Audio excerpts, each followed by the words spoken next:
ஆடி மாச காத்து அம்மிய தூக்கிக்கிட்டு போகணுவாங்க. ஐயே, இந்த ஆடி மாசம் வெயில் என்ன இம்புட்டு பல்ல காட்டிக்கிட்டு அடிக்குது. ஐயா கடவுளே, இந்த வெயில்ல வேலை பார்க்குறீங்கள, இந்த கட்டட வேலை பார்க்குறானாங்களாம், அவங்களுக்கெல்லாம் சொல்லிக்கிறேன், நல்லா தலைக்கு துணியை நல்லா கட்டிட்டு வேலை பாருங்க. ஏன்னா எங்கள் அப்பா கட்டட வேலை தான் பார்ப்பாரு, அதனால தான் சொல்கிறேன். அவரு கட்டட வேலை பார்க்குறது கண்ணால் பார்ப்பேன், எனக்கு அழுக வரும், கண் ரெண்டுலேயும் ரத்த கண்ணீர் வரும். அதெல்லாம் கஷ்டப்பட்டு கருமாயப்பட்டு நம்மளை படிக்க வைக்கிறாங்க.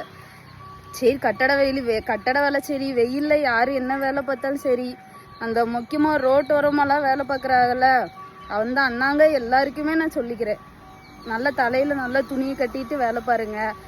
வெயில் பயங்கரமாக இருக்குது, குளிர்ச்சியானது ஏதாவது சாப்பிட்டுட்டு வேலை பாருங்க. இங்கே பாருங்க, எனக்கு கண்ணை கூட திறக்க முடியல, எங்கிட்டாவது போய் மயங்கி விழுந்துருவேன் போல. நம்மளுக்கு வேலை ரோ ப்ரெஷர் இருக்குது, அதுவாட்டுக்கு ஏதாவது சம்பவத்தை பண்ணி விட்டுற போகுது.